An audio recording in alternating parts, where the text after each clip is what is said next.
Assalamualaikum warahmatullahi wabarakatuh. Saya ke Mas Awi dulu. Mas Ya, Andi kan sudah terima KTA P3, jadi akan langsung diusung jadi bakal cawapres mendampingi Pak Ganjar atau gimana nih? begini, mekanisme penentuan bakal cawapres di P3 itu ada mekanismenya. Dalam Rapimnas yang kelima di Yogyakarta kemarin diputuskan bahwa calon presiden adalah Pak Ganjar Pranowo. Adapun calon wakil presiden diserahkan kepada pengurus harian DPP P3 untuk menentukan. Nah, mekanisme penentuan DPP P3 itu bisa juga melakukan rapat pleno ataupun Rapimnas ataupun rapat pengurus harian.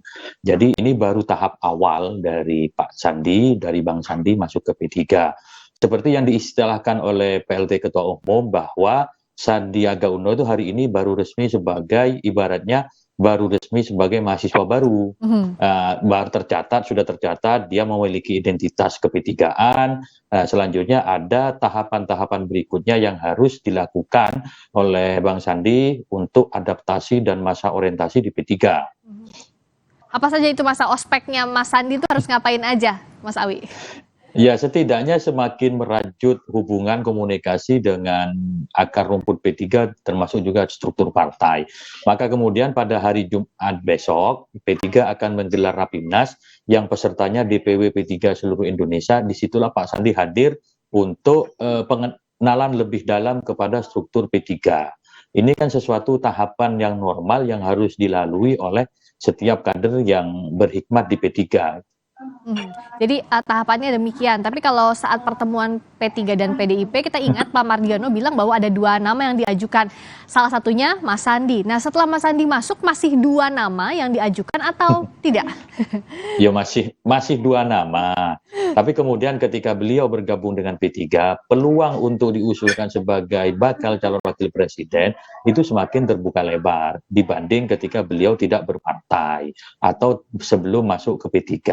Nah, tinggal komunikasi politik ke depan selama 3 bulan ke depan ini, P3 akan melakukan komunikasi secara intensif dengan PDIP, sebagaimana kesepahaman di antara kami bahwa P3 juga berhak mengajukan calon terbaiknya, kader terbaiknya untuk mendampingi Pak Ganjar dalam Pilpres yang akan datang. Tentu P3 tidak hanya memikirkan Pilpres, tetapi juga bagaimana bisa lolos parliamentary threshold 4% dan kursi P3 di DPR ini bisa bertambah. Harapannya dengan masuknya Pak Sandiaga Uno ini, P3 perolehan kursinya bisa nambah, dampak elektoralnya bisa berdampak kepada P3, dan tentu harapannya juga mesin politik bisa bekerja maksimal ketika nanti mengusung pasangan calon presiden dan calon wakil presiden yang diusung oleh P3 bersama teman-teman koalisi. Oke, kalau Mas Burhan lihatnya seperti apa? Kan sebenarnya sudah dengar lama, kemungkinan Mas Sandi masuk ke P3 tinggal tunggu waktu yang pasnya saja, nah momentumnya sudah sekarang. Nah, kalau Mas Burhan lihat siapa yang lebih diuntungkan? Apakah P3 tadi untuk meraih parliamentary threshold untuk memaksimalkan mesin partai, atau Mas Sandinya untuk peluang sebagai bakal cawapres lebih besar? Ya, tentu dua-duanya diuntungkan sebenarnya ya, Friska. Cuma untuk P3 ini semacam amunisi tambahan yang luar biasa, terutama untuk memastikan P3 4% parliamentary threshold. Karena bagaimanapun Mas Sandi ini bukan hanya popularitas personalnya, beliau juga punya logistik yang cukup kuat, kapasitasnya sebagai pengusaha nasional. Nah, tapi buat Mas Sandi sendiri, kemungkinan diusulkan sebagai cawapres oleh P3, tapi jangan lupa yang menentukan cawapres ini bukan hanya P3, tapi juga PD Perjuangan, lebih khusus lagi adalah Ibu Mega. Jadi belum tentu usulan dari P3 terkait dengan cawapres yang akan dijodohkan ke Ganjar Pranowo itu disetujui oleh Ibu Mega. Meskipun lagi-lagi kemungkinan untuk diusulkan oleh P3 besar, tapi kata putusnya ada di tangan Ibu Mega. Nah, kalau elektabilitas Ganjar masih kompetitif dengan Prabowo Subianto, artinya tidak ada yang dominan antara 2 nama ini, bahkan misalnya Anies Baswedan mengalami peningkatan, sangat mungkin Ibu Mega mencari pendamping Ganjar Pranowo yang dianggap punya kekuatan elektoral. Kalau sebelumnya kan seolah-olah Ibu Mega ini memprioritaskan figur yang berasal dari kalangan ulama. Ya. Misalnya Kiai Nasaruddin Umar, Kiai Miftah Ahyar, yang mungkin dianggap bisa menutupi kelemahan simbolik Ganjar yang berasal dari ranah nasionalis, gitu ya, dan dipadukan dengan ulama, tetapi sayangnya tokoh ini daya ungkit elektoralnya kecil. Nah, mungkin masanya daya tawar di situ. Tetapi kalau misalnya perhitungan Ibu Mega adalah komposisi lama, Jawa luar Jawa, kemudian nasionalis Islam, Mas Sandi dianggap tidak memiliki Islamic kredensial, ya kemungkinan Kiai Nasaruddin dipilih. Nah, pertimbangan inikah Mas Awi yang saat ini juga digodok P3 meskipun tadi Bu Mega nantinya sebagai pengusung utama capres, bacapres yang akan menentukan, tapi komposisi yang bisa melengkapi Mas Ganjar inikah yang jadi pertimbangan P3 saat ini? Ya, memang hak prerogatif Bu Mega sebagai Ketua Umum PDIP itu juga berperan. Memang benar calon yang diusulkan P3 belum tentu diterima, tapi juga pada saat yang sama belum tentu juga ditolak oleh Bu Mega. Jadi peluangnya masih 50-50. Nah, komposisi Cawapres Pak Ganjar itu saya seperti selalu sampaikan, harus mencari sosok yang menopang kemenangan dari Pak Ganjar, yakni mewakili kelompok luar Jawa dan harus Islam sebagai komposisi nasionalis religius. Pak Sandiaga Uno kita kenal sebagai pengusaha muda, tokoh politik muda yang Islam dan hari ini bergabung di Partai Persatuan Pembangunan yang di dalamnya ada merupakan fusi dari sejumlah partai politik Islam termasuk Nahdlatul Ulama waktu itu dan juga partai Islam lainnya seperti Parmusi, Perti dan SI. Ini saya kira menjadi pertimbangan-pertimbangan yang akan menentukan konfigurasi pasangan capres maupun cawapres yang akan datang. Namun sekali lagi kami hanya bisa melakukan ikhtiar politik, tentu 3 bulan ke depan dinamika politik itu sangat menentukan. Nah, salah satu yang menunjang ikhtiar politik adalah membaca tren tadi. Mas Burhan bisa bantu. Kalau Mas Sandi, kita lihat trennya sampai sekarang seperti apa? Sebagai cawapres, Mas Sandi sangat kompetitif. Jadi ada 4 nama teratas dan selisihnya tidak signifikan secara statistik. Yang pertama adalah Erik, kemudian Ridwan Kamil, Sandiaga Uno, dan Mahfud MD. Jadi secara elektoral, Mas Sandi ini punya kontribusi, terutama di luar Jawa dan sebagian Jawa Barat dan Banten. Yang kedua, bagaimanapun Mas Sandi ini anak muda, generasi muda, yang mungkin juga membantu segmen pemilih muda yang notabene adalah mayoritas. Yang ketiga, jangan lupa Mas Sandi ini pengusaha nasional, ya, LKPHN-nya ya triliunan. Nah, mungkin membantu juga keputusan untuk Mas Awi langsung ketawa. biaya logistik yang besar. Nah, itu Mas Awi ketawa itu kan senyumnya penuh makna ya. Nah, jadi ada banyak keunggulan yang dimiliki oleh Mas Sandi yang menurut saya penting untuk dipertimbangkan oleh Ibu Mega. Apalagi kalau misalnya Mas Sandi bergabung dengan P3.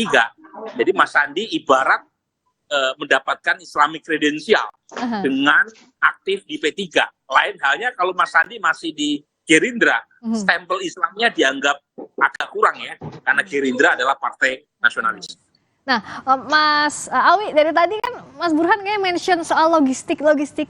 Nah, inikah yang jadi salah satu pertimbangan utama Mas Sandi ke P3 yang diharapkan oleh P3? Saya tertawa tadi karena justru Pak Burhan atau Mas Burhan yang lebih paham dibanding saya gitu. Tapi setidaknya memang faktor modal sosial dan modal finansial itu memang harus dipadukan. Tidak ansih hanya persoalan modal finansial. Kalau bilang sekarang politik kita tidak perlu modal itu bullshit, bohong. Karena kos politik membutuhkan modal, tetapi modal finansial itu bukan satu-satunya parameter yang menjadi pertimbangan. Harus dipadukan semua, modal sosial, modal elektoral, dan juga modal finansial itu menjadi satu kesatuan. Dan sekali lagi, kita tahu memang disebutkan tadi katanya Pak Sandi LHKP-nya cukup besar, ya itu mungkin yang beliau dapatkan sebelum menjadi menteri, karena beliau pengusaha, mantan ketua umum HIPMI dan salah satu pengusaha yang sukses di Indonesia. Nah, jadi tidak ansih hanya bicara soal modal tadi finansial, tapi elektoral sama sosialnya juga. Tapi sejauh ini kandidat kuat selain Mas Sandi memang siapa sih? Kalau disebutkan dua, itu Hmm. diantaranya ada Pak Sandiaga Uno, kalau Dan dari eksternal, dan kemarin yang disebut-sebut adalah Pak Nasaruddin Umar. Tetapi kan namanya usulan wajar-wajar saja. ya. Tetapi di kalangan internal kan sempat memunculkan nama Pak Mardiono. Tapi Pak Mardiono sendiri sudah komitmen tidak ikut kontestasi ini. Beliau lebih fokus untuk memenangkan P3 pada pemilu 2024 nanti, yakni meloloskan P3 angka threshold 4% dan menambah kursi di DPR. Hmm. Itu sudah tekad dari Pak Mardiono gitu. Ya, jadi kan P3 masih istiqoroh nih menentukan siapa cawapres yang akan diusulkan. Ya, kalau Iya, iya, pasti. pastinya kalau Mas Burhan lihat dari 3 nama tadi yang disebut ada Mas Sandi, ada Pak Mardiono, ada Pak Nasaruddin Umar, gimana kansnya? Nah, tentu Ibu Mega ya yang pada akhirnya akan menjadi semacam hakim yang memutuskan siapa cawapres buat capres dari partainya. Nah, dari 3 nama ini tanpa mengurangi rasa hormat saya kepada Pak Mardiono, itu ya sejauh ini antara Pak Nasaruddin Umar dan Sandiaga Uno. Tetapi lagi-lagi pertimbangan Ibu Mega kan kadangkala lebih kompleks ya dari sekedar urusan elektoral atau urusan finansial. Pertama, PD Perjuangan ini sudah cukup mengusung capres-cawapres tanpa P3 sekalipun pada dasarnya sudah punya golden ticket. Artinya, PD Perjuangan pada dasarnya punya keleluasaan lebih. Dan karenanya untuk cawapres pun kemungkinan juga bisa mempertimbangkan pakai kalkulasi sendiri. Yang kedua, PD Perjuangan sebagai partai besar yang punya akses bisnis kuat, itu juga secara umum tidak punya masalah dengan logistik. Artinya, dugaan saya mereka bisa mencari dana sendiri tanpa harus mengandalkan dari cawapresnya. Jadi pada titik ini, PD Perjuangan pada dasarnya lebih leluasa untuk menentukan lepas dari persoalan elektoral atau teknis presidensial threshold atau lepas dari urusan finansial. Cuma nih ya, bagaimanapun Ganjar ini kan trennya agak melambat elektabilitasnya. Survei Kompas, survei Indikator, Populi, kemudian survei LSI DNJA, survei LSI Jayadi Hanan itu menemukan Pak Prabowo sedikit di atas Ganjar Pranowo. Nah, pada titik ini, menurut saya skor elektabilitas cawapres menjadi penting. Karena bagaimanapun Ganjar Pranowo belum aman. Jadi lepas dari urusan PD Perjuangan secara logistik cukup mampu, lepas bahwa PD Perjuangan bisa mengusulkan tanpa harus berkoalisi dengan partai lain partai manapun, tetap saja variabel cawapres menjadi kata kunci untuk memenangkan Pilpres 2024. Tadi Mas Burhan dan Sandi punya itu. Jadi Sandi, Erick Thohir, Ridwan Kamil itu punya kontribusi elektoral, bukan semata-mata modal finansial.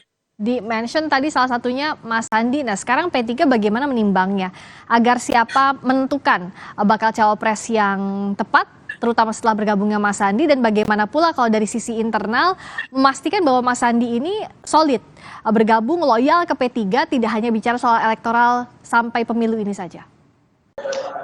Ya, kami tentu mekanisme itu kan akan diputuskan melalui Rapimnas besok, termasuk penugasan apa yang diberikan kepada Pak Sandiaga Uno. Tentu penugasannya itu pertama bagaimana menaikkan elektoral dari P3 itu sendiri.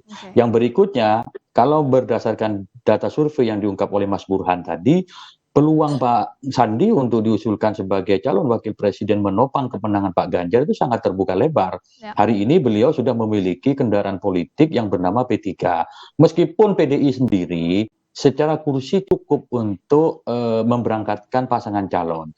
P3 tanpa P3 pun sebenarnya PDI bisa, tetapi secara makna itu P3 memiliki arti yang cukup besar bagi kerjasama politik PDI dan P3 ini, sebagaimana disampaikan oleh elit-elit PDI ketika kami bertemu baik di kantor PDI maupun di kantor P3.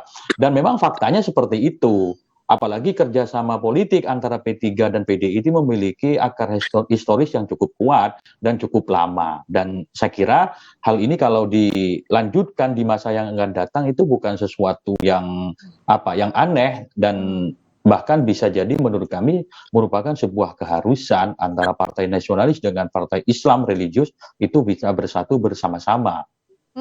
Apakah masa ospeknya Mas Sandi akan mengantarkan Sandiaga Uno ini jadi bakal cawapres yang diusung oleh P3? Nanti kita akan tunggu jawabannya.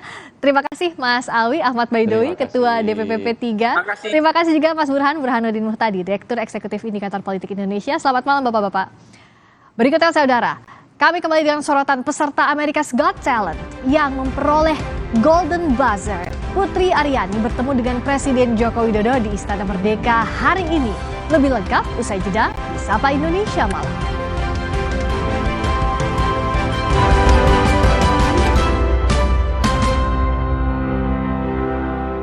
Universitas